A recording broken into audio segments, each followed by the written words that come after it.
We at JB have been known for our solid foundations, unique approaches, and an unwavering commitment to healthcare. Globally, we have been a symbol of trust and reliability. 4,000 plus employees, 40 plus global markets, 20 plus therapeutic categories, 7 world-class manufacturing facilities, 2 global subsidiaries, are all united with the mission of spreading good health globally. Today, we feature amongst the top 25 pharmaceutical companies in India, with 5 brands ranking amongst India's top 300 pharmaceutical brands. Indeed, generations of people have got well with our medicines. We make the highest quality drugs available across over 600,000 pharmacies of India, literally in every PIN code. Now, we are evolving and becoming more agile, lean and simple. Our offerings and capabilities are becoming more diverse. Our processes are becoming more robust and lean. Our 7 world-class manufacturing facilities in India have global accreditations and unique technologies. Our consistent good quality medicines and compliance across global markets has made us a trusted partner of choice for leading global MNCs, manufacturing generic products as well as branded formulations. A feather in our cap is our lozenges business, and we are one of the world's top 5 manufacturers of medicated and herbal lozenges.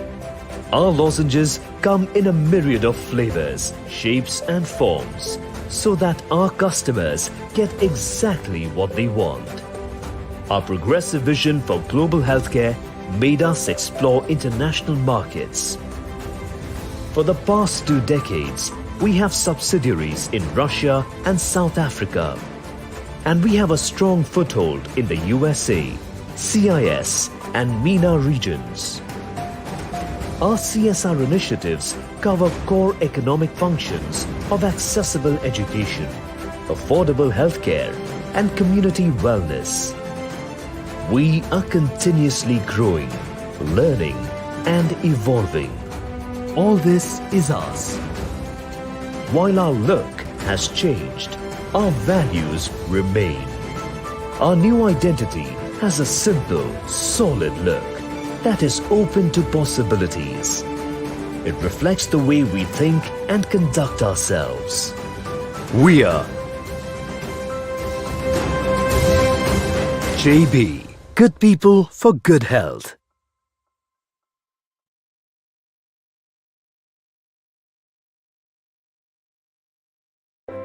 Over the past 45 years, we at JB have been known for our solid foundations, unique approaches, and an unwavering commitment to healthcare. Globally, we have been a symbol of trust and reliability. 4,000 plus employees, 40 plus global markets, 20 plus therapeutic categories, 7 world-class manufacturing facilities, 2 global subsidiaries, are all united with the mission of spreading good health globally. Today, we feature amongst the top 25 pharmaceutical companies in India, with 5 brands ranking amongst India's top 300 pharmaceutical brands. Indeed, generations of people have got well with our medicines. We make the highest quality drugs available across over 600,000 pharmacies of India, literally in every PIN code. Now, we are evolving and becoming more agile, lean and simple. Our offerings and capabilities are becoming more diverse. Our processes are becoming more robust and lean. Our 7 world-class manufacturing facilities in India have global accreditations and unique technologies. Our consistent good quality medicines and compliance across global markets has made us a trusted partner of choice for leading global MNCs, manufacturing generic products as well as branded formulations. A feather in our cap is our lozenges business, and we are one of the world's top 5 manufacturers of medicated and herbal lozenges. Our lozenges come in a myriad of flavors, shapes and forms so that our customers get exactly what they want. Our progressive vision for global healthcare made us explore international markets. For the past 2 decades, we have subsidiaries in Russia and South Africa, and we have a strong foothold in the USA, CIS and MENA regions. Our CSR initiatives cover core economic functions of accessible education, affordable healthcare, and community wellness. We are continuously growing, learning, and evolving. All this is us. While our look has changed, our values remain. Our new identity has a simple, solid look that is open to possibilities. It reflects the way we think and conduct ourselves. We are JB, good people for good health. Over the past 45 years, we at JB have been known for our solid foundations, unique approaches, and an unwavering commitment to healthcare. Globally, we have been a symbol of trust and reliability. 4,000 plus employees, 40 plus global markets, 20 plus therapeutic categories, 7 world-class manufacturing facilities, 2 global subsidiaries, are all united with the mission of spreading good health globally. Today, we feature amongst the top 25 pharmaceutical companies in India, with 5 brands ranking amongst India's top 300 pharmaceutical brands. Indeed, generations of people have got well with our medicines. We make the highest quality drugs available across over 600,000 pharmacies of India, literally in every PIN code. Now, we are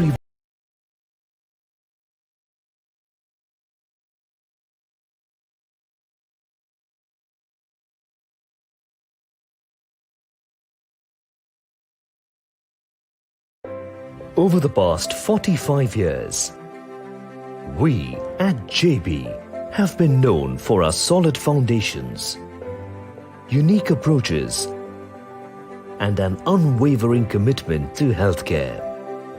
Globally, we have been a symbol of trust and reliability. 4,000 plus employees, 40 plus global markets, 20 plus therapeutic categories, 7 world-class manufacturing facilities, 2 global subsidiaries, are all united with the mission of spreading good health globally. Today, we feature amongst the top 25 pharmaceutical companies in India, with 5 brands ranking amongst India's top 300 pharmaceutical brands. Indeed, generations of people have got well with our medicines. We make the highest quality drugs available across over 600,000 pharmacies of India, literally in every PIN code. Now, we are evolving and becoming more agile, lean and simple. Our offerings and capabilities are becoming more diverse. Our processes are becoming more robust and lean.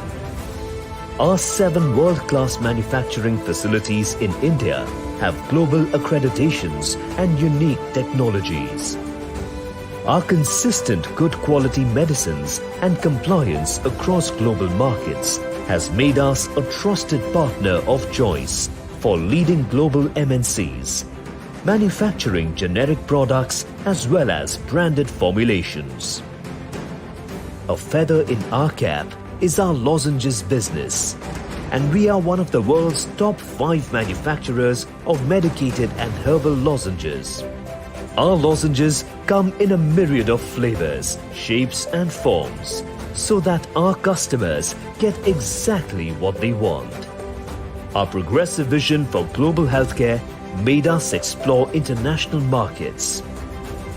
For the past 2 decades, we have subsidiaries in Russia and South Africa, and we have a strong foothold in the USA, CIS and MENA regions. Our CSR initiatives cover core economic functions of accessible education, affordable healthcare, and community wellness. We are continuously growing, learning, and evolving. All this is us. While our look has changed, our values remain. Our new identity has a simple, solid look that is open to possibilities. It reflects the way we think and conduct ourselves. We are JB, good people for good health. Over the past 45 years, we at JB have been known for our solid foundations, unique approaches, and an unwavering commitment to healthcare. Globally, we have been a symbol of trust and reliability. 4,000 plus employees, 40 plus global markets, 20 plus therapeutic categories, 7 world-class manufacturing facilities, 2 global subsidiaries, are all united with the mission of spreading good health globally. Today, we feature amongst the top 25 pharmaceutical companies in India, with 5 brands ranking amongst India's top 300 pharmaceutical brands. Indeed, generations of people have got well with our medicines. We make the highest quality drugs available across over 600,000 pharmacies of India, literally in every pin code. Now, we are evolving and becoming more agile, lean and simple. Our offerings and capabilities are becoming more diverse. Our processes are becoming more robust and lean. Our 7 world-class manufacturing facilities in India have global accreditations and unique technologies. Our consistent good quality medicines and compliance across global markets has made us a trusted partner of choice for leading global MNCs, manufacturing generic products as well as branded formulations. A feather in our cap is our lozenges business, and we are one of the world's top 5 manufacturers of medicated and herbal lozenges. Our lozenges come in a myriad of flavors, shapes and forms so that our customers get exactly what they want. Our progressive vision for global healthcare made us explore international markets. For the past 2 decades, we have subsidiaries in Russia and South Africa, and we have a strong foothold in the USA, CIS and MENA regions. Our CSR initiatives cover core economic functions of accessible education, affordable healthcare, and community wellness. We are continuously growing, learning, and evolving. All this is us. While our look has changed, our values remain. Our new identity has a simple, solid look that is open to possibilities. It reflects the way we think and conduct ourselves. We are JB. Good people for good health. Over the past 45 years, we at JB have been known for our solid foundations, unique approaches, and an unwavering commitment to healthcare. Globally, we have been a symbol of trust and reliability. 4,000 plus employees, 40 plus global markets, 20 plus therapeutic categories, 7 world-class manufacturing facilities, 2 global subsidiaries, are all united with the mission of spreading good health globally. Today, we feature amongst the top 25 pharmaceutical companies in India, with 5 brands ranking amongst India's top 300 pharmaceutical brands. Indeed, generations of people have got well with our medicines. We make the highest quality drugs available across over 600,000 pharmacies of India, literally in every PIN code. Now, we are evolving and becoming more agile, lean and simple. Our offerings and capabilities are becoming more diverse. Our processes are becoming more robust and lean. Our 7 world-class manufacturing facilities in India have global accreditations and unique technologies. Our consistent good quality medicines and compliance across global markets has made us a trusted partner of choice for leading global MNCs, manufacturing generic products as well as branded formulations. A feather in our cap is our lozenges business, and we are one of the world's top 5 manufacturers of medicated and herbal lozenges. Our lozenges come in a myriad of flavors, shapes and forms, so that our customers get exactly what they want. Our progressive vision for global healthcare made us explore international markets. For the past 2 decades, we have subsidiaries in Russia and South Africa, and we have a strong foothold in the USA, CIS and MENA regions. Our CSR initiatives cover core economic functions of accessible education, affordable healthcare and community wellness. We are continuously growing, learning and evolving. All this is us. While our look has changed, our values remain. Our new identity has a simple, solid look that is open to possibilities. It reflects the way we think and conduct ourselves. We are JB. Good people for good health. Over the past 45 years, we at JB have been known for our solid foundations, unique approaches, and an unwavering commitment to healthcare. Globally, we have been a symbol of trust and reliability. 4,000 plus employees, 40 plus global markets, 20 plus therapeutic categories, 7 world-class manufacturing facilities, 2 global subsidiaries, are all united with the mission of spreading good health globally. Today, we feature amongst the top 25 pharmaceutical companies in India, with 5 brands ranking amongst India's top 300 pharmaceutical brands. Indeed, generations of people have got well with our medicines. We make the highest quality drugs available across over 600,000 pharmacies of India, literally in every PIN code.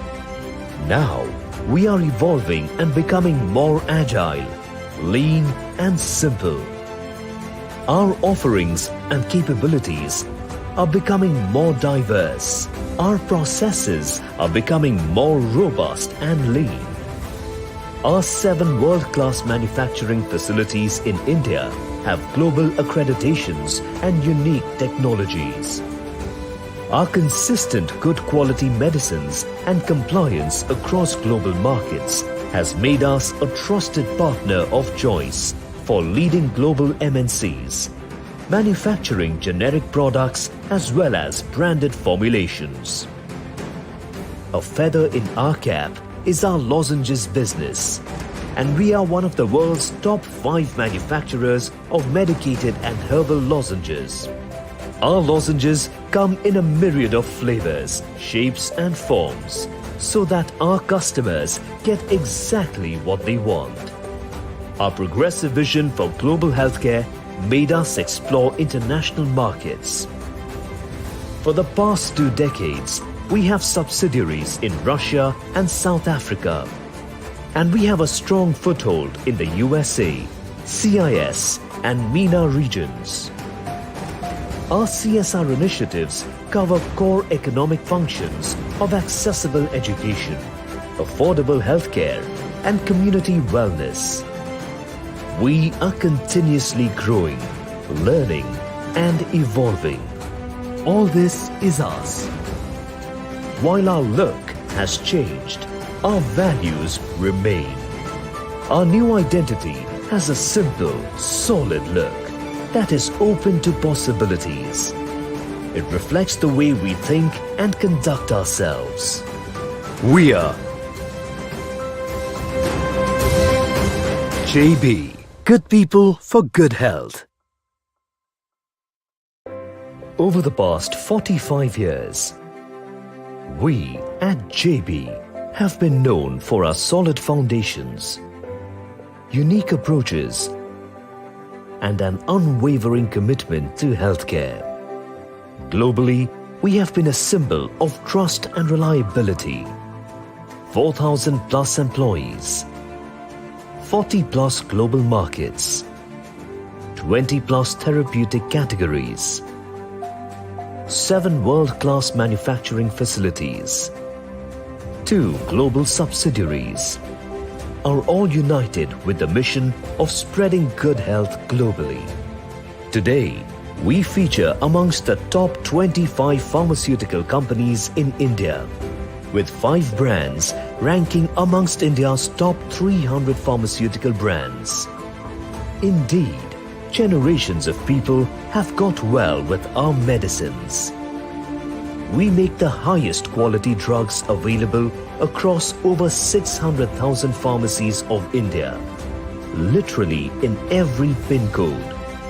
Now, we are evolving and becoming more agile, lean and simple.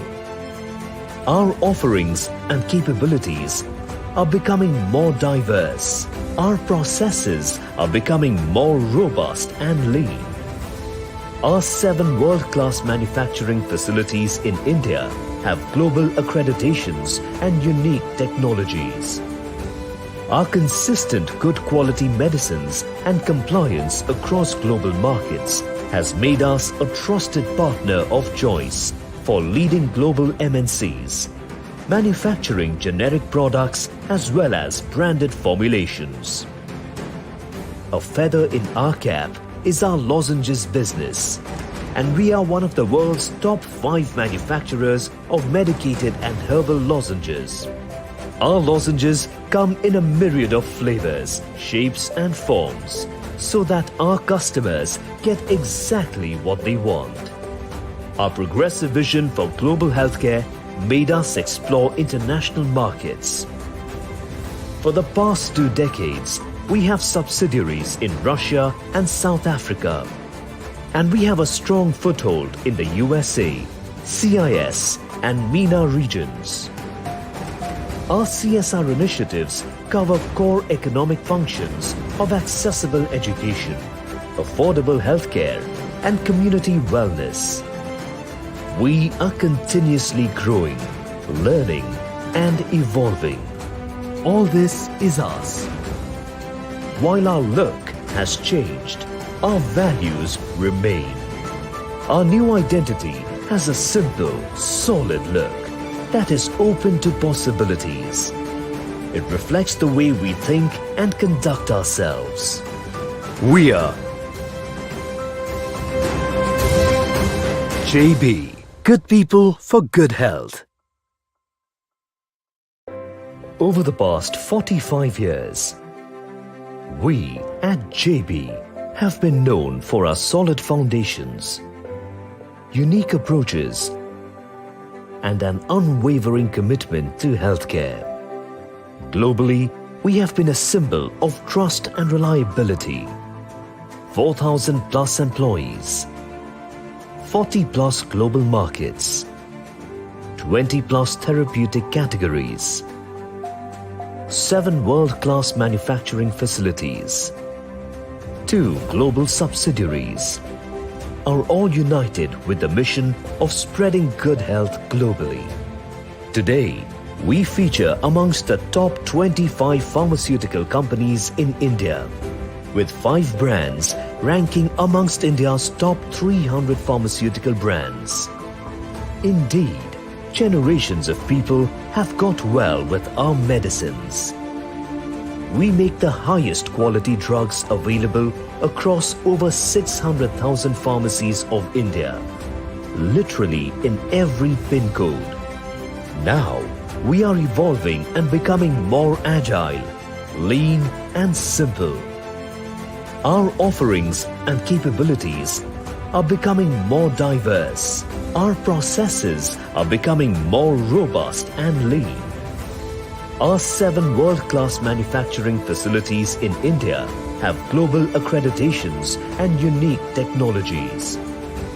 Our consistent good quality medicines and compliance across global markets has made us a trusted partner of choice for leading global MNCs, manufacturing generic products as well as branded formulations. A feather in our cap is our lozenges business, and we are one of the world's top 5 manufacturers of medicated and herbal lozenges. Our lozenges come in a myriad of flavors, shapes and forms, so that our customers get exactly what they want. Our progressive vision for global healthcare made us explore international markets. For the past 2 decades, we have subsidiaries in Russia and South Africa, and we have a strong foothold in the USA, CIS and MENA regions. Our CSR initiatives cover core economic functions of accessible education, affordable healthcare, and community wellness. We are continuously growing, learning, and evolving. All this is us. While our look has changed, our values remain. Our new identity has a simple, solid look that is open to possibilities. It reflects the way we think and conduct ourselves. We are JB. Good people for good health. Over the past 45 years, we at JB have been known for our solid foundations, unique approaches, and an unwavering commitment to healthcare. Globally, we have been a symbol of trust and reliability. 4,000 plus employees, 40 plus global markets, 20 plus therapeutic categories, 7 world-class manufacturing facilities, 2 global subsidiaries, are all united with the mission of spreading good health globally. Today, we feature amongst the top 25 pharmaceutical companies in India, with 5 brands ranking amongst India's top 300 pharmaceutical brands.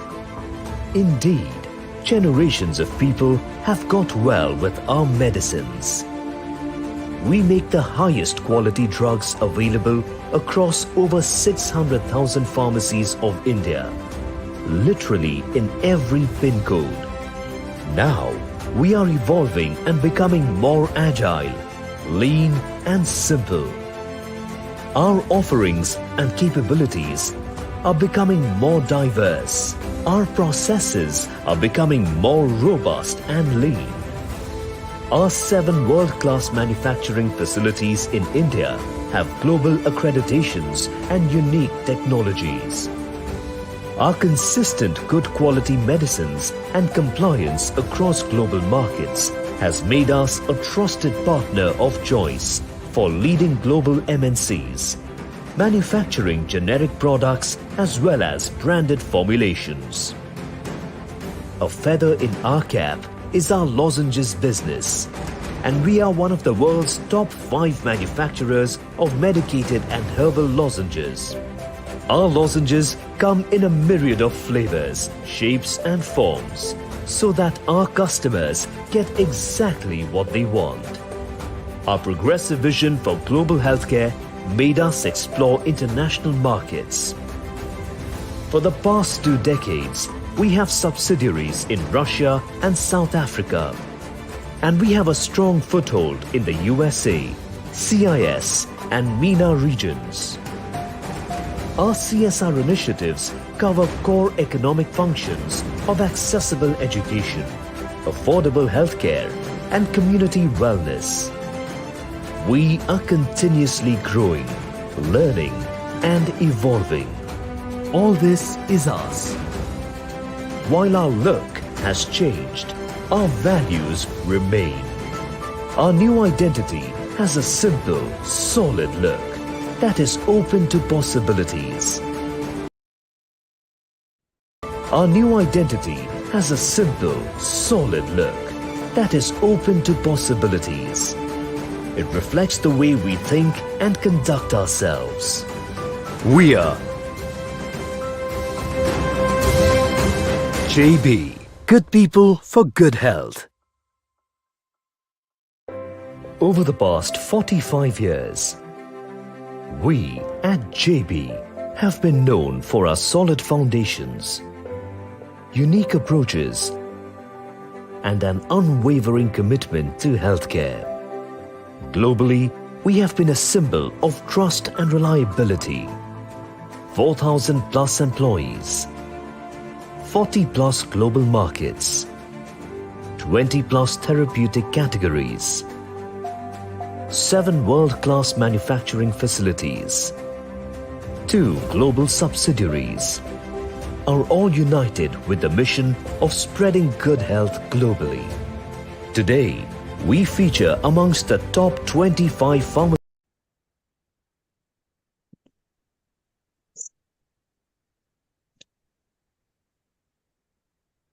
So, ma'am, it's 3, 2, 1. We are live now. Over to you, ma'am. Good evening to all. I am Dr. Komal Mangaonkar. On behalf of JB Pharma, welcome you all for the tonight's Lead HF Symposia, the series session 7, which is an academic initiative by JB Pharma. We have all the national experts tonight with us who are going to share their expert views on sacubitril valsartan, which is one of the important pillar of GDMT in HF management. Its uses across all stages of HF. To start with the agenda of tonight's meeting, first there will be introduction and context setting by our esteemed moderator, Dr. Abhijit Joshi sir, followed by there is a session talk on ERNI at all stages of HF across the patient profile by first speaker Dr. Hitesh Shah, followed by the second speaker Dr. S.R. Viramani sir, followed by the expert panel discussions with all the national expert panelists. It's a privilege to introduce our tonight's faculty. Our esteemed moderator, we have Dr. Abhijit Joshi sir. He is a senior interventional cardiologist from Manipal Hospital, Pune. Our speakers, we have Dr. Hitesh Shah sir. Sir is an interventional cardiologist from Kahan Cardiac Clinic, Ahmedabad. Our second speaker, we have Dr. S.R. Viramani sir. Sir is a senior interventional cardiologist from RK Cardiac Care Center, Dindigul, Madurai. Welcome, sirs. Our expert nationals panelists tonight, we have Dr. Darshan Jhala, sir. Senior cardiologist from Nanavati Super Specialty Hospital, Mumbai. Dr. Salil Garg, sir, a professor and head of cardiology, Shri Department of Cardiology, Shri Mahant Indransh Hospital, Dehradun. We have Dr. Ashif Ahmed Sir, a senior interventional cardiologist, Apollo Gleneagles Hospital, Kolkata. So welcome all the esteemed faculties. Now I request our tonight's moderator, Dr. Abhijit Joshi Sir, to set the context for the meeting. Sir, please. Yes. Thank you, Dr. Komal, for the initiation. And I would like to thank at the outset to JB Pharma for the wonderful concept of getting all the senior cardiologists and the physicians on one platform and discussing a very important subject on the heart failure management. We all know that heart failure, we are facing the epidemic of heart failure globally. To talk about the US, there are more than 6.4 million heart failure patients currently, and every year 1 million patients are being added to the heart failure total numbers. And it is predicted that by 2030, more than 50% of the patients beyond the 50 years of age will have heart failure in USA. And we are no less in terms of number of patients in heart failure in India. As we all know that heart failure is more predominant in India, and we face the problem at earlier age. We have more difficulty in managing patients because of the cost constraint, because of the under-diagnosis of the heart failure conditions in our patients, and lack of penetration of GDMT in our physicians also. And to talk about it, I still see the patients with the ejection fraction of 30-35% still on digitalis and diuretics, and that's all, no other management. There is a lot of resistance among us physicians also to start newer medication like ARNI, SGLT2 inhibitor, and beta blockers in heart failure. How do we initiate these patients? At what stage of heart failure we should start this medication? That is also a dilemma in many of our physicians. And we know that this condition of heart failure, which has a 50% 5-year mortality, and almost 20-30% of the patients come back within first 3 months, that becomes a huge burden on the healthcare as well as the patient's pocket. And despite having many wonderful drugs, they are being grossly underutilized because of the resistance from physician side as well as resistance from the patient side. Lack of GDMT in India is a big challenge, and one of the study has showed that only 40-45% of the patients are on GDMT, and only 20% of them are on right dosages of GDMT. So that is also one of the big challenge we are facing in our patient setting. Then heart failure with preserved ejection fraction is a huge challenge, diagnostic dilemma, and many of us may not be able to diagnose the patients properly because of the first thing is lack of understanding, because there are no clear-cut guidelines of diagnosis, clear-cut guidelines for management, and we are facing the big challenge of HFpEF also.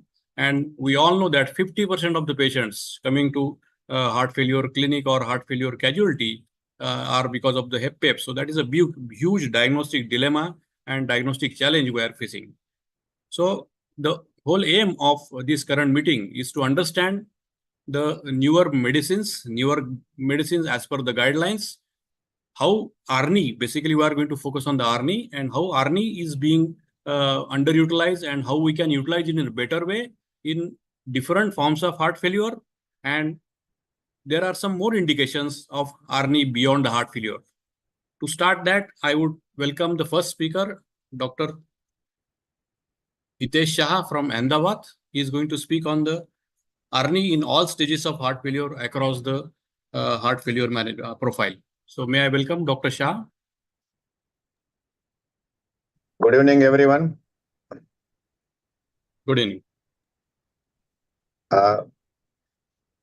Can anyone from the technical team help to share the slides from their end? Yeah, okay, fine.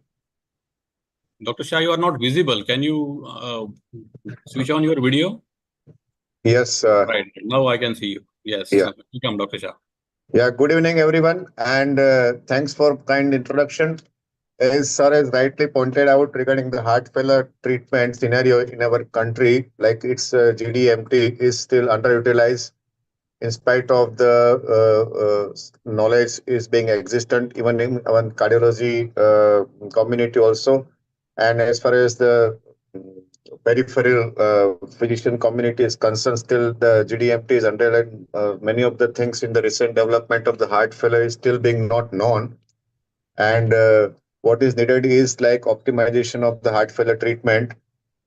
So in with that leave of knowledge, what I'm going to talk is about the use of ARNI in the wide spectrum of the heart failure patients. So before that, we all know about, like sir has rightly told, heart failure is now frequent in terms of epidemiology. If we see the 64 millions of heart failure patients worldwide, and it's up to 30% of the global population will have a heart failure heart by 2025. So it's a frequent disease. It's progressive. 9 out of 10 patients have symptoms despite the treatment. It's a deadly disease. There is second slide. Mortality exceeds even most cancers. 5 years mortality of the heart failure exceeds prostatic cancer, and it's a costly because it requires frequent hospitalization. It adds to the healthcare cost. 10% of the patient died during the first heart failure hospitalization, and who survived after the second hospitalization is less than 18 months. So, if with the current available treatment, many of these things can be prevented or treated. Next slide. So National Heart Failure Registry reports 1 of 2 eligible heart failure patients failed to receive the guideline-derived medical therapy.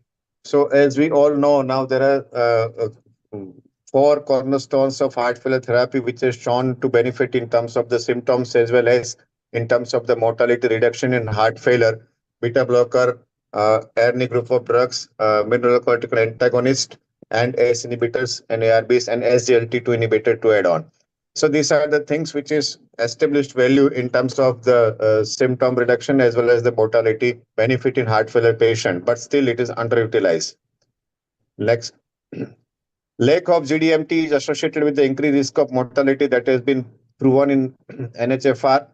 Patient with the heart HFrEF when medium range ejection fraction who did not receive GDMT experienced the higher mortality with significant statistical value. Next slide. So GDMT is the foundation of the heart failure care, and the GDMT with the highest expected benefit should be prioritized. We should initiate, optimize, and reassess in terms of GDMT with ARNI, beta blockers, MRA, SGLT2 inhibitors, and consider then additional therapies. Next slide. The ARNI has changed the face of the heart failure treatment.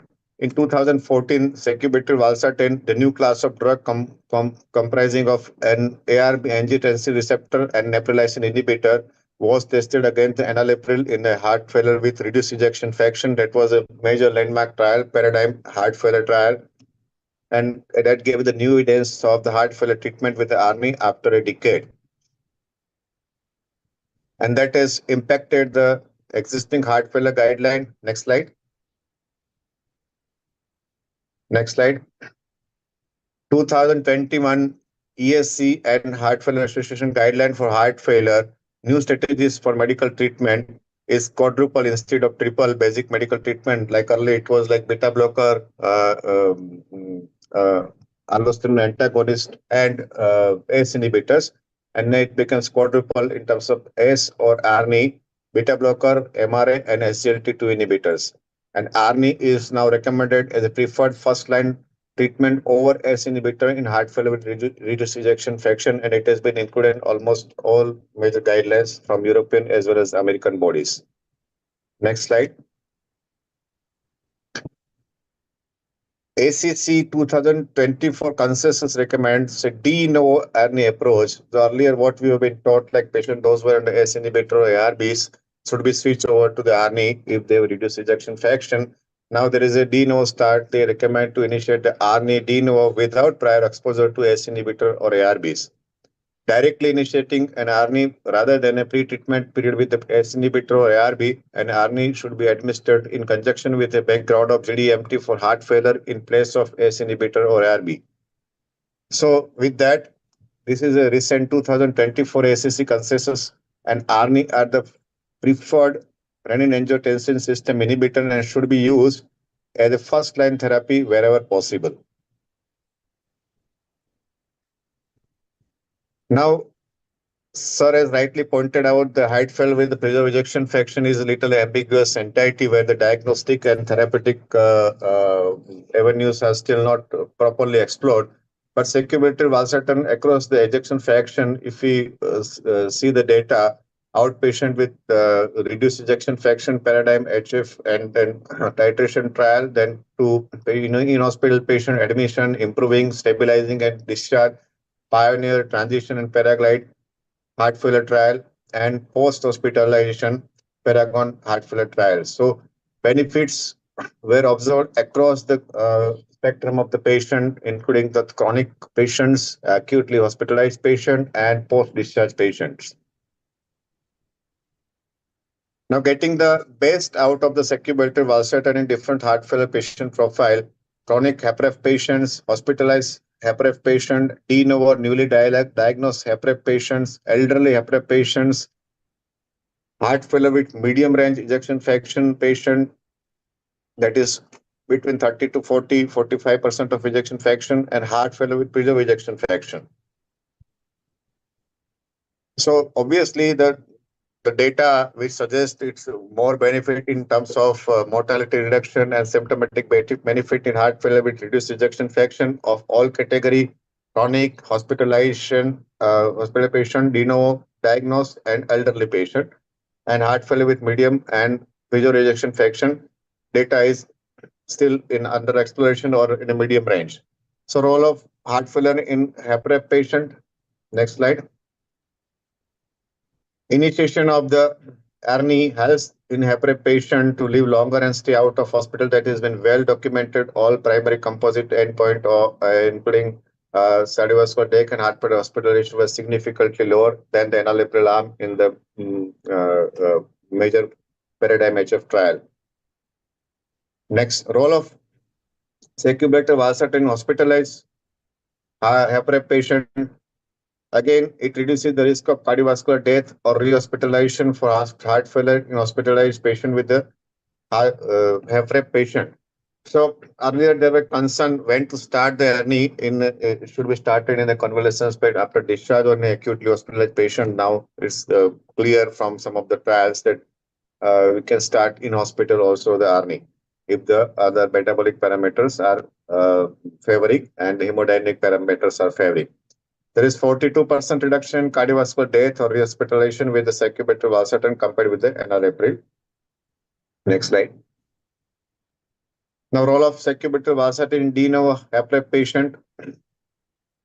In de novo HFrEF patients, ARNI patient stays out of hospital and lives longer. Again, the same modality and same benefits were observed. Patient on ARNI had a significantly lower incidence of composite of cardiovascular death or rehospitalization for heart failure in hospitalized patient with de novo heart failure.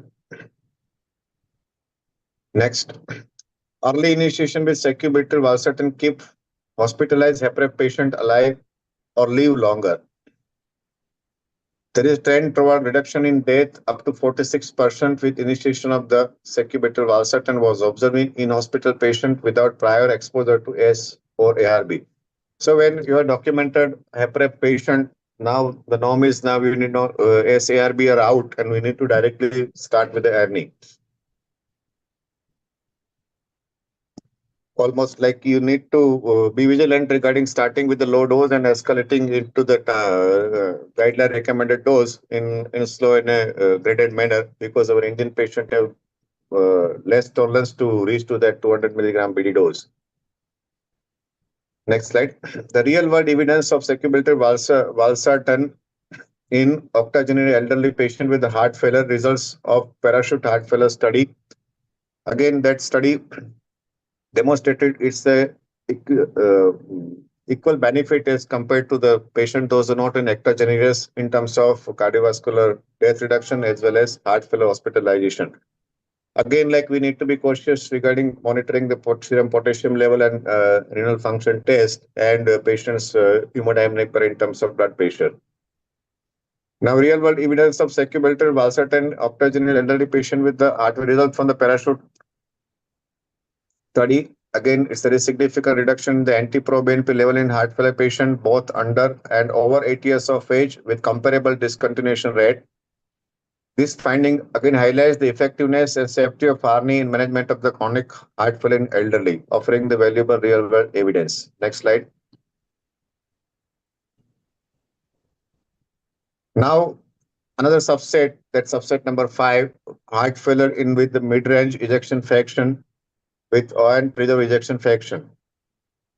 There are small-scale study with less power near for 500 patients, stable patient is more than 18 years with diagnosis of heart failure and ejection fraction of more than 50% and elevated anti-proBNP or B natriuretic peptide level. It was double-blind randomized control trial and primary outcome was time average proportional change in anti-proBNP from baseline to week 4 and 8 weeks.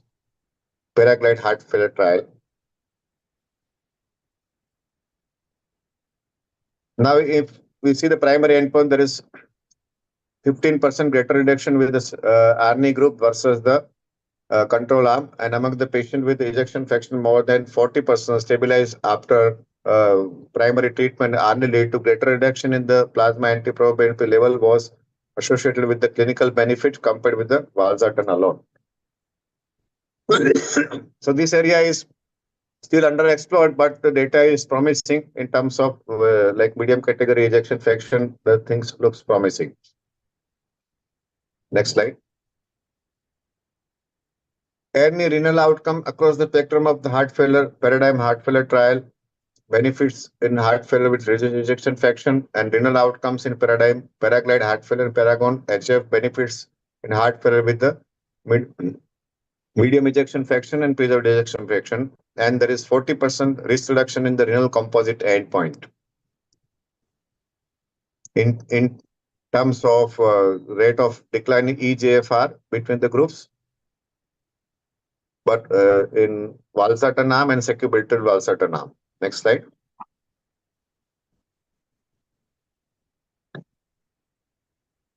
So, as far as India is concerned, approval for sacubitril valsartan for heart failure indication with more evidence in EF below normal. That is what is recommended in guideline, where so in the earlier ACC recommendation in 2022, the firm presented detailed justification for the proposed expanded indication. And after detailed deliberation, the committee recommended for the grant for permission of the proposed additional indication to reduce the risk of cardiovascular death and hospitalized for heart failure in adult patients with chronic heart failure. And benefits are more clear in patients with the reduced ejection fraction. So that is again commensurate with the trial data and the international guideline. Next slide. Now, little bit about because up till now this molecule was not patented drug, and only few of the companies marketed it, and there is now a lot of noise regarding the bioequivalence and biocompatibility of the innovator brand with the generic brands. I think pharma people will be able to more comment on this, but just for simple understanding, the sacubitril valsartan is the first in-class ARNI by innovator, is a unique salt complex. This complex is in crystalline form, having a different properties from the physical mixture of the two active compound. So it is like fixed 1:1 molar ratio of sacubitril valsartan, and there is a supermolecular complex with a unique physiochemical properties. And then it's a global solubility profile and enhanced bioavailability of the valsartan. And there is a high dissolution rate for at different pH. So this is more related to like its pharmacokinetics and dynamics, but there has to be some substantial evidence to comment whether it's one molecule is superior to another molecule. But yeah, innovator brand has and its equivalent brand has got little age. It's little controversial thing, so we will not like to comment. But the thing is, like all the generic brands should be have a bioequivalence study as compared, because these are the drugs which is a pivotal role in terms of mortality reduction. So it's bioequivalence, and that is of prime importance. So this is a slide they have demonstrated. It was found that none of the product is the same innovative crystal as that of Ismarda. I would not comment more on that. Next slide. Many products showed more 2x more sodium content than the innovator product, but there should be some guidelines where this product should be having some authenticity in terms of its testing. Innovator product showed higher dissolution versus other secular as poor solubility in 0.1 hydrochloric acid. Next slide. There is comparative evaluation of the different brand of sacubitril valsartan for the present crop crystallization. Again, this is a pharmacological principles, and we cannot reliably comment upon that. Sacubitril valsartan developed by innovator offers an unmatched legacy of trust. Yeah, we agree that, and innovator brand there's no doubt about it, but the other brands has to be have some guidelines to demonstrate their efficacy in terms of this pharmacological form in terms of the crystalline and molar ratios. Next slide.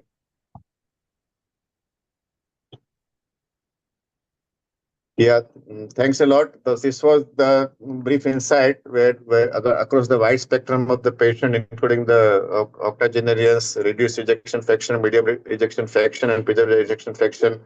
What we discussed is about the use of ARNI and as the current evidence available. Thank you very much. Yeah, thank you, Dr. Hitesh, for a wonderful overview of the ARNI indications across the all heart failure groups. And as we all know that in HFpEF also, ARNI is being given 2B indication just after the SGLT2, which is 2A indication. So 2A indication for SGLT2 inhibitor and 2B indications for MRA, ARNI and beta blockers. So this is the expansion of ARNI to HFpEF and mid-range ejection fraction. Let's go to the next speaker. Dr. Veeramani is going to speak on the role of ARNI beyond heart failure and even the indication. Good evening, sir. Good evening, sir. Good evening. Sir, thanks for the opportunity to present. And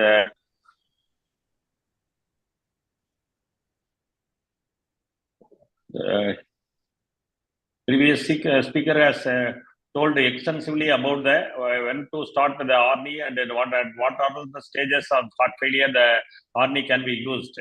With every other trials like that of Paradigm HF trial, which shows that it's improvement. There will be improvement in heart failure patients. Then there is outpatient.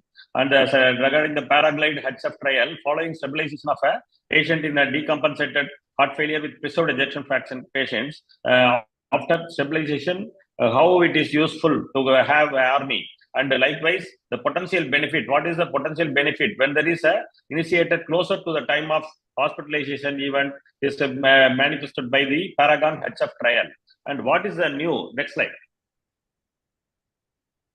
Next slide.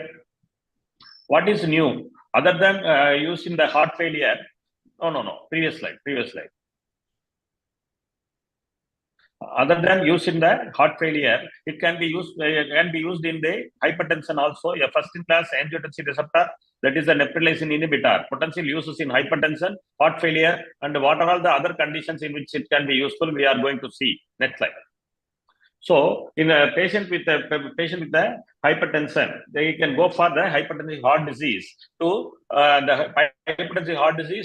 preserved heart failure with preserved ejection fraction or heart failure with reduced ejection fraction. What are all the cases in which the preserved ejection fraction will result, and what are all the cases in which the reduced ejection fraction will result? We can see in the flow chart. The uncontrolled hypertension, it will lead on to concentric hypertrophy, which lead on to diastolic heart failure. That is a heart failure with preserved ejection fraction. When there is a myocardial insult due to the ischemia or a genetic cause or a toxin exposure, these are all the various causes by which the myocardium is damaged. It lead on to the eccentric hypertrophy, and there is a heart failure with reduced ejection fraction. That is a systolic heart failure will result. There are high prevalence of hypertension. We all know the high prevalence of hypertension establishes it as a single greatest risk factor for heart failure from a population health standpoint. Many patients remain undiagnosed, undertreated, or untreated, and fail to achieve the control targets. To prevent the seemingly inevitable transition from chronic hypertension to heart failure, the BP should be managed in accordance with the current clinical practice guidelines. What are all the guidelines? Next slide. So, 2023 European Society of Hypertension Guidelines for the Management of Arterial Hypertension. What's its source? In patients with hypertension and heart failure with reduced ejection fraction, it is recommended to combine the drugs with the documented outcome benefits, including ACE/ARB, which could be substituted by ARNI. It's a new thing. Along with the beta blockers, MRAs, and SGLT2 inhibitors, if not contraindicated, well tolerated, it's a class 1 indication. Likewise, a substitution of a RAS inhibitor by an ARNI can be considered particularly in the lower heart failure with preserved ejection fraction spectrum. That is a diastolic heart failure. That's a class 2 indication. Next slide. So, ARNI in hypertension, approval in hypertension in various countries. In Japan, in China, in Russia. In Japan, with the drugs with a new indication and a new dosage for the treatment of hypertension. Sacubitril valsartan has received a new indication in China for the treatment of patients with essential hypertension. Likewise, in Russia also, it was approved in the treatment of hypertension in February 2021. Next slide. So, to compare the sacubitril valsartan with olmesartan for hypertension. So, we have to compare. Because we cannot say right trial that the sacubitril valsartan is used in hypertension. It has to be compared with the one better drug, that is olmesartan for hypertension. That shows the sacubitril valsartan is superior to olmesartan for the reduction of BP in patients with hypertension, as evidenced by the decrease both the systolic BP and diastolic BP. In the picture, it shows the clear cut why it's favorable to use the sacubitril valsartan in place of olmesartan and other drugs. Next slide. So, in patients with Paragon heart failure trial, heart failure with preserved ejection fraction population. Previously, we have seen the with reduced ejection fraction cases in hypertension. In preserved ejection fraction, when there is hypertension going for the diastolic heart failure, what it shows? The sacubitril valsartan is in cases of resistant hypertension. What are all in the resistant hypertension? What are all the changes will occur? Vasoconstriction, endothelial dysfunction, vascular stiffness, no nitric oxide, cyclic GMP dysregulation, which lead on to increase of free radicals, increased TNF alpha level, reduced BH4 level, increase NF-kB activity, increase the pro-inflammatory cytokine levels, neurohormonal unbalance, sodium retention, reduced NP levels. These are all the various changes which lead on to fibrosis, LV hypertrophy, LV stiffness, increased filling pressure, lead on to the vasoconstriction, endothelial dysfunction, vascular stiffness, and all that. Vascular and microcirculatory dysfunction will result in oxidative stress, inflammation, comorbidities, RAS, SNS, overactivation, LV diastolic dysfunction. These are all the various changes which can happen, which lead on to the heart failure with preserved ejection fraction. 41.6% of patients recruited patients were hypertensive, and 15.2% had resistant hypertension among the 41.6% of heart failure with preserved ejection fraction as per Paragon HCF trial. Next slide.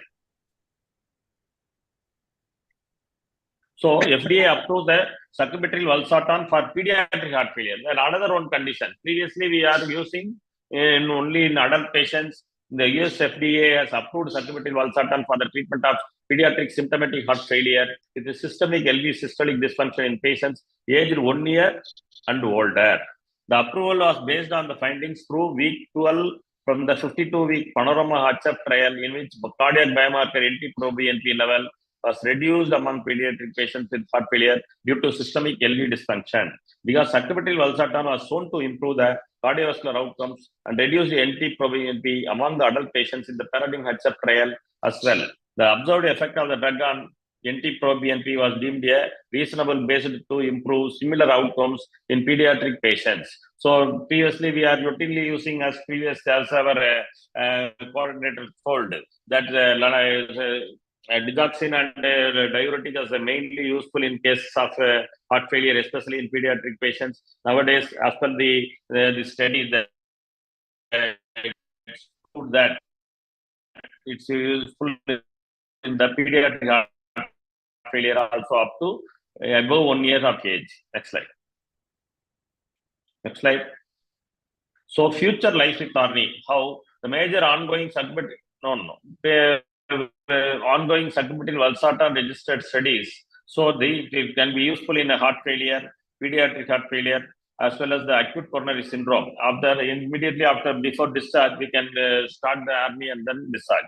And hypertension, infectious diseases in the various conditions. What the previous speaker told about what is used in the chronic kidney disease, especially the lower level of creatinine can be useful, and other conditions along with the diabetes with heart failure and advanced heart failure. These are in transplant cases, whether it is useful. These are all the various things in the future for the ARNI. Next slide.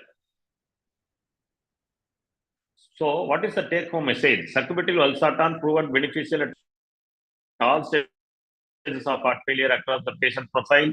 Next, the neprilysin inhibition has many benefits in heart failure. Reduces mortality, reduces hospital admission, it reduces the progressive worsening of symptoms, improves the patient quality of life with the sacubitril valsartan. So it's produced by most of the companies. Also, renal, metabolic, and other beneficial effects can also be seen. Given the adopted knowledge of cardioprotection, it would be of great interest to further investigate its effectiveness and safety in different cardiovascular pathologies. Next slide. It's the last one, sir. Thank you. Thank you.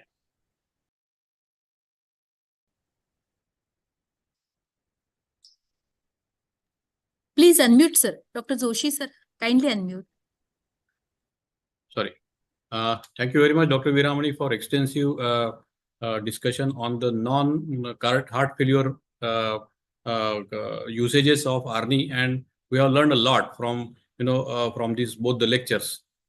So what we have learned till date, that initiation of ARNI in early heart failure, which patient get hospitalized, don't hesitate to start ARNI if the potassium and creatinine is normal, if the blood pressure is more than 110. Titrate the dosages as soon as possible to get the recommended dosages by the end of 6 to 8 weeks. And that is what gives the best possible benefit. And that is not just true for the ARNI, for the other classes of drugs also. So with this, we go to the discussion, which is, I think, more important and more interesting part, for which we have Dr. Darshan Jhala, Colonel Garg, and Dr. Ashfaq Ahmed as an expert panelist, a very, very senior cardiologist, and they are bosses in their own field. And let us start the discussion. So I would start with Dr. Jhala. Dr. Jhala, sir, please tell us what are the current challenges of early initiation of ARNI in patients who have suffered a heart failure or who have just recently admitted to intensive care unit and don't just stabilized with the heart failure. So yeah, so the challenges are more related to us rather than the patients. Yes, sir. So it is our resistance. We have a feeling that these people have just recovered from heart failure, so they will develop hypotension if I start something. Other concern is because they are all borderline renal, you can say dysfunction, because of an acute heart failure episode. So we are concerned about hyperkalemia. Third thing is we have just initiated or just taken them off diuretics. So again the concern of metabolic, dysmetabolic parameters, etc. So I think it is our resistance which we have to overcome, because most of the time we are able to start ARNIs even as low as 100 milligrams. Potassium is not a concern. If you are able to think of starting either enalapril or ARB, then you should not hesitate in starting ARNIs. So I think we should overcome this fear. And once that hypotension is a big problem, it is not a problem. Take care of nitrate, stop them, remove the diuretics to a certain extent, and you will be able to start early ARNI therapy in most of the patients. Yeah, thank you very much, sir. So basically, there are enough trials which have shown that early initiation is really beneficial.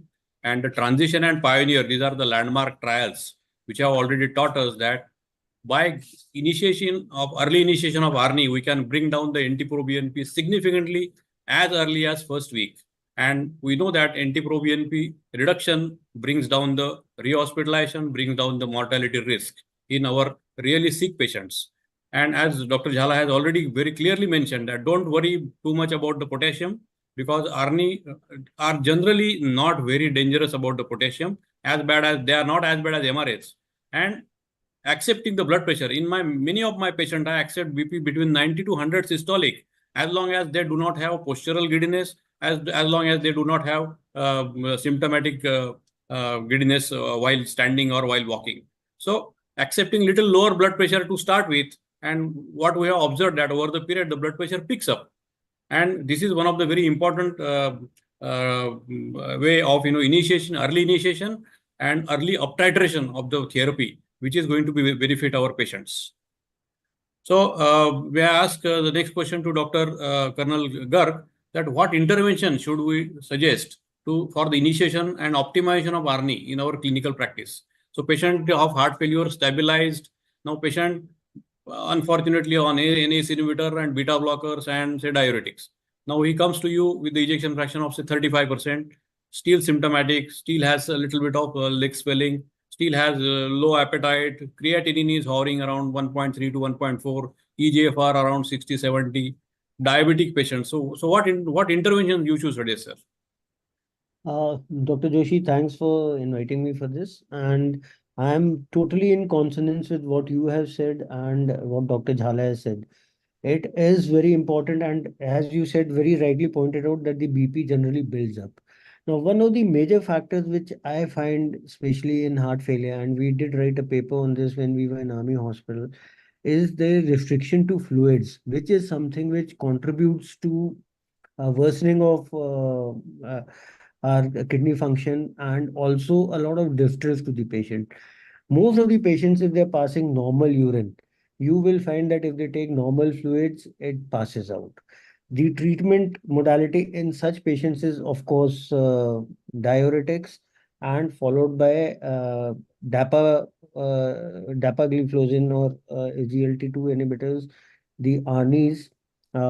Two other drugs which have come on the horizon are Finrenone, because that helps, it's slightly BP neutral, as well as vericiguat. So when we come to this, and I think in a certain set of patients, digoxin does help.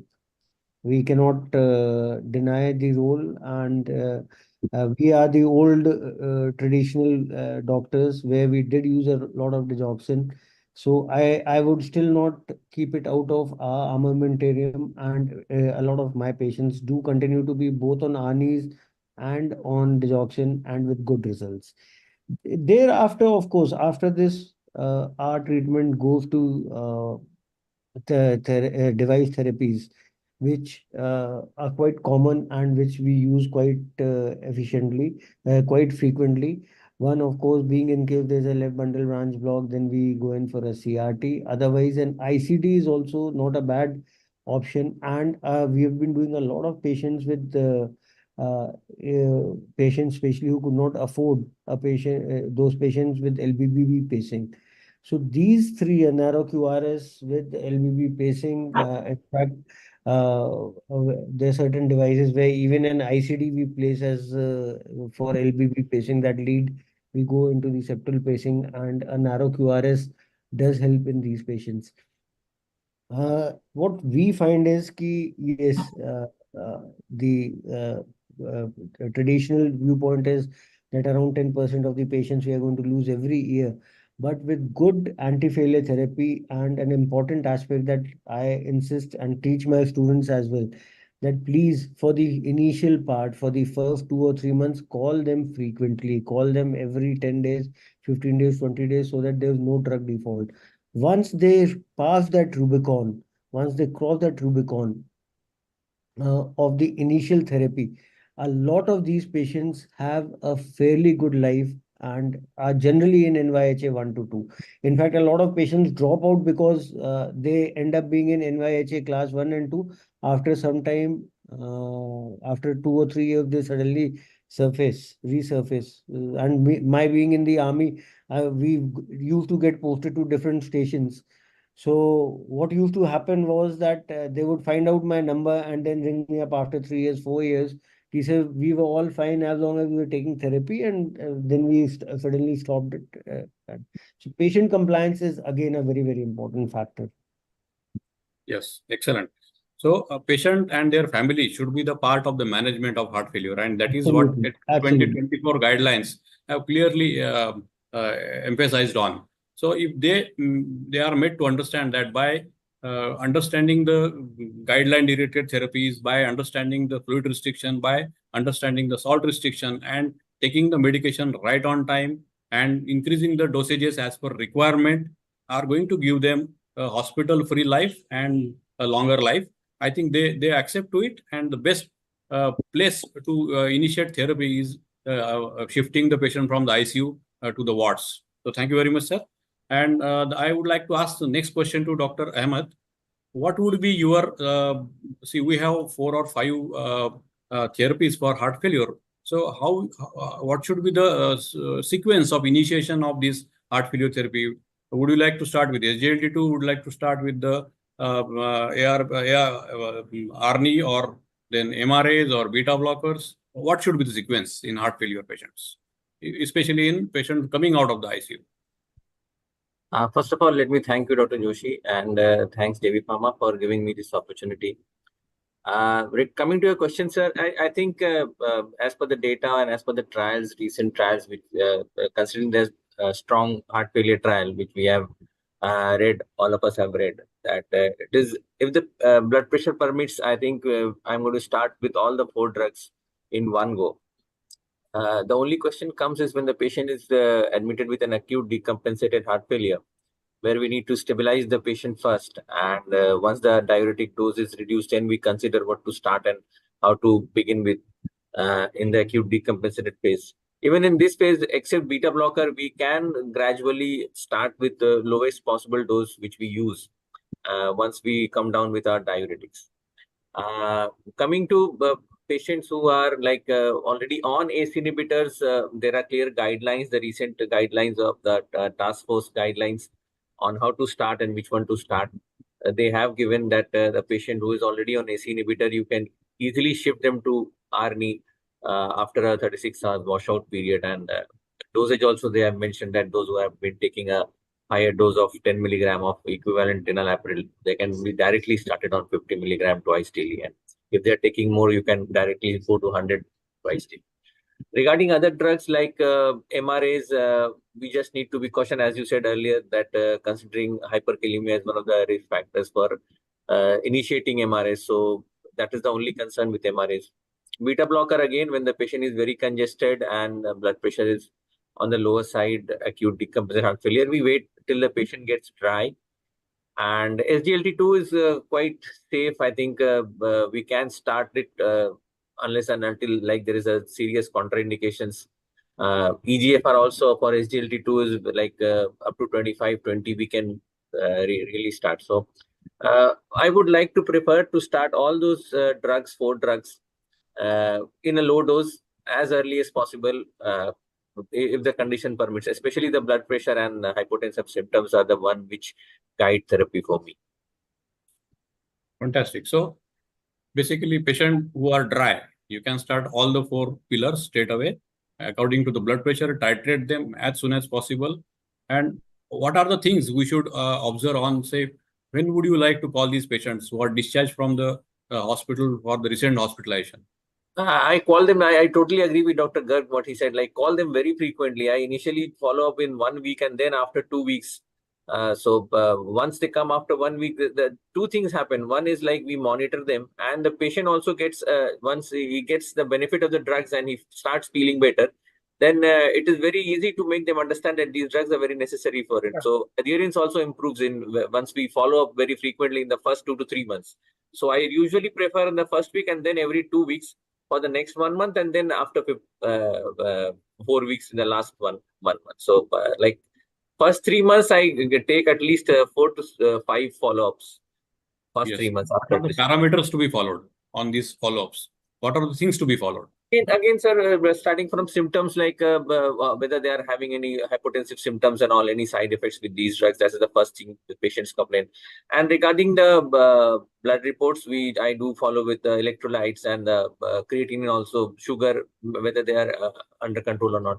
And coming to the parameters of like echocardiographic parameters, I do repeat it in the 6 weeks and then after again at 3 months. Surprisingly, I have seen a lot of improvement with Arni group. Once we have started Arni, I've been using it for the last 8 years. Everyone has been using it from 2015-16. So these are the things which we consider, and patients' overall symptoms improvement. These are the things we look at. Yes. So One of the things, Dr. Joshi, which I find is the BP part. yes. Now, if we start the mineralocorticoids in a low dose, like we generally start off with 12.5, Yeah. and then up titrate, because if you look at it, it's generally been recommended for resistant hypertension. And the fall with aldactone or eplerenone too, I don't like eplerenone very much. I like aldactone. I still like aldactone more than eplerenone. What we find is that we can maintain their BP at a good this thing. Yes, in case they are hypertensive and they have higher BP, then you up titrate to 25 or 50 milligrams of aldactone. But otherwise, we can generally manage with the 12.5 milligram dosage. And that gives excellent results because the patients are neither hypokalemic, neither are they hypokalemic. In fact, in my practice, we put in a lot of devices and a lot of this thing. Let me tell you, sir, very few of them, very rarely, maybe if I've got 100 devices under my follow-up, maybe just once in a while, maybe in a year or so, we would get one patient with a ventricular storm with dyselectrolytemia. Otherwise, most of the time, we don't even require to follow up on the electrolytes. Thank you, sir. So, talking about the devices, may I ask one question to Dr. Jhala? Yeah. You are online, yeah. So, have you noticed that there is a decreased requirement of devices in patients who are already on ARNI as compared to those who were on ACE inhibitor or ARBs? So, have you seen the change? Yes, as an electrophysiologist, I'm sorry to say that my device numbers have gone down after the army have come in. I don't know, but I mean during the main paradigm. Maybe because they're surviving. Yes, yes. So I think everybody must have experience in our clinical practice. Patients coming with heart failure of 20%, hardly anything. We can't eat or drink anything. And now with the ARNI and everything, patients got good appetite, LV function has improved. And initially we thought of, this patient is going to require CRTD. Now the patient doesn't require any devices. This is a common experience among all of us. So these are such a powerful and important medication that really reduce the risk of heart failure devices. So I think we should make all the efforts to initiate them and then increase it to the maximum tolerable dose. So the next question to Dr. Jhala, sir. How do we diagnose heart failure with preserved ejection fraction? Very, very important diagnostic dilemma in all of our physicians. See, basically, we have to pay good attention to clinical findings. You have to give importance to symptoms. I understand symptoms of heart failure could be non-specific. They could be confused with asthma, COPD, a lot of things. But if you look at the patient profile, for example, he is a 60-year-old who was never asthmatic. He has got hypertension and he has started complaining of breathlessness. And the echo shows that the ejection fraction is 55%. This is a person who's the right person for the diagnosis of HFpEF. Now, the next step would be, of course, to do a physical examination. And if they are not on diuretics, then generally there is some elevation of the jugular venous pressure, and there is a fourth heart sound which is generally heard. So these are hardcore clinical findings. Apart from that, you can always rely on NT-proBNP, not too much, because in HFpEF, NT-proBNP is not all that elevated. It may even be normal. But if you look at the echo parameters properly, there will be an indication the EE prime will be elevated, the E velocity will be increased, the LA will be enlarged. keeping in mind the company of hypertension and diabetes, it should be easy to diagnose heart failure with preserved ejection fraction. Of course, we have these scores, FF, etc. Scores, but I think essentially they come to the same thing. That you look at the patient profile, fit the NT-proBNP echo findings, and then come to the conclusion. Provided there is a good symptomatic background that the patient has symptoms. Because you can easily confuse it with a normal person. Normal person also has no symptoms. Sir, your So Dr. pause. Veeramani and Dr. Hitesh sir is also there. Sir is paused. Okay. So basically, heart failure with preserved ejection fraction.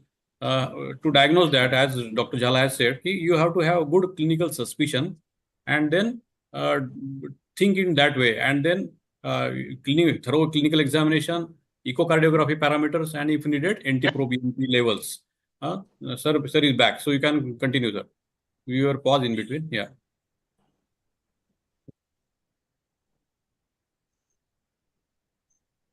Can you continue, Dr. Jhala? I can see you. Can't hear, sir. Dr. Jhala, sir? No. Dr. Veeramani, sir, is there, sir. Can you take his? Yes. So, sir, as rightly told by our senior doctor, that the echo parameters in the form of E velocity and all that will be very much useful in day-to-day practice. How to assess whether the patient needs the patient is in a state of diastolic heart failure along with hypertension, whether we have to start with the ARNI. The echo parameters apart from NT-proBNP is very much useful. The echo parameters is very correctly told that in day-to-day practice we can very much use the echo parameters. yes, so the landmark trial on heart failure with preserved ejection fraction, the Paragon trial, which have maybe slightly missed with the clinical significance or statistical significance by few patients, but it has given us a good message about some kind of patients. So what we know that the HFpEF is a disease of elderly and disease of the comorbidities. And if we look at the patients who have been benefited in HFpEF, because with the ARNI are those who are elderly and female patients. So these are the two subcategories which they have observed that there was a significant benefit if it comes to reduction in NT-proBNP or reduction in heart failure hospitalization. The mortality benefit was not significant at all, but heart failure rehospitalization benefit was certainly there. So patients, elderly and female patients, definitely benefited much more than the other population in this Paragon sub-study. That is also one of the message. Dr. Veeramani, can you guide on how do you treat the patients of heart failure, especially in female with hypertension? So patient is already on beta blocker, patient is already on ACE inhibitor, patient is already on diuretics, patient is already on MRAs. And now patient comes with systolic blood pressure of 170/90 and patient complains of dyspnea on exertion on climbing stairs. So how would you assess such patient? Yeah. In that case, we can use the echo parameters to assess whether the diastolic heart failure situation is there. In that case, we can change the AC inhibitor ARB to ARNI we can redeem a variable change. That will be definitely helpful. Previously, we have talked about the what is the use in hypertension as per the 2023 European Society of Hypertension guidelines. In place of SE or ARB, we can use the ARNI to control the hypertension as well as the heart failure for the in presence of the hypertension. Okay, so there is a very big, beautiful concept mentioned as a ventriculovascular coupling, which occurred in heart failure with preserved ejection fraction. It is not just the diastolic dysfunction. There is a decoupling between ventricle and vasculature, and which is being taken care by ARNI, and that is why where the role of ARNI comes into the picture. And at present, maybe we are 2A indication for HFpEF, but probably with the bigger data and more patients getting into the bigger trials, we'll have the higher indications for ARNI. So with this, I would like to ask you how important, yes, how important it is for us to have the original drug as compared to the other formulations which are there in market. So every medical company nowadays has ARNI on their own. So they have A, B, C, D. How important it is to have the proper co-crystal formulation to give the benefit. So anybody can take the question. Dr. Hitesh Shah, Dr. anyone, sir, Dr. Shala, sir, Dr. Garg, Dr. Viraman. Yeah, Hitesh Shah, sir, please. Yeah, I think I had included 3 or 4 slides regarding that. I think there is no, we cannot say that some brand is inferior, some brand is superior. So there has to be some norms. Innovator brands, definitely we can say that it's good test profile and it's bioequivalent regarding that crystallization and that molar ratio, everything. Because that's not a as being a medical professional, that's not our domain to know that. So there has to be some body which needs to regulate this in terms of bioequivalence and bio availability of the drug. But We at being least a we have medical the professional data can with the derive the innovator conclusion molecule. from our experience only. Right. Hello? But at least we have the strong data Yeah, for but the innovator molecule. Innovator molecule is now coming at almost similar cost as the generic molecule. So Yes. if given choice, then we should prefer the innovators. Yes. So with that, we come to closing of this. 2024, we have seen a lot of changes in heart failure management as compared to last decade or so. There are excellent medications which have come with that can reduce the outcome like cardiac mortality and heart failure hospitalization. But we have faced the problem of underutilization of the medication, especially GDMT medication. There is always resistance and fear in the mind when to start, whether to start these potent drugs in ICU setting or in hospital. And we have got a clear answer now that the earlier we start this medication, as soon as the patient hemodynamically stabilized, and up titration of this medication to the maximum tolerable dose, that should really reduce the patients from coming back to the hospital or improving their and that also improves the mortality in these patients. Again, patient communication is one of the very important thing, and patient and their family should be the part of the management, and they should be made to understand that such medicines are they going to help their patient by reducing the rehospitalization rate and improving the overall survival. Again, heart failure with preserved ejection fraction is a difficult ball game altogether. We need to have a higher index of suspicion, and we have to be aggressive about controlling their risk factors, as well as studying their patient, like patients who have sleep apnea and coming back with breathlessness. Sleep studies should be done, and then patient should be kept on the guideline-directed medical therapy, as we know that SGLT2 inhibitor, ARNI, MRAs are the cornerstone in patient with HFpEF, in addition to their modification of the risk factors like controlling diabetes and hypertension. Early identification is the key in patients with HFpEF, and we can prevent the progression of HFpEF into terminal heart failure. And for that, the overall overview about management of the patient should be patient-centric, and it should be focused on reducing the rehospitalization and improving the overall survival of these patients. So thank you so much. Thank you, everybody, all the speakers and the eminent expert panel for contributing. And thank you all the attendees also for the wonderful symposium. Thank you, Komal, Dr. Komal, and all the JB Pharma team for having this symposium. We learned a lot, and I think we such platforms, I think, we teach a lot of things. We learn from many eminent doctors. We learn from each other, and with each other's experience, we can treat our patient in a better way. Thanks a lot, sir. So on behalf of JB Pharma, I would like to thank all the esteemed expert panelists tonight who shared their esteemed views. Thanks, special thanks Thank to you. Dr. Joshi sir for moderating. Thanks all the panelists. Thank Dr. Jhala sir, Dr. Ahmed sir, Dr. Viramani, Dr. Garg sir, Dr. Ahmed sir, and Dr. Joshi sir. Thank you, sir. Dr. Hitesh Shah sir. Thanks a lot. We are Thank you. ending tonight. Thank Thanks a you. lot. Good night. Thank you. Thank you, everyone.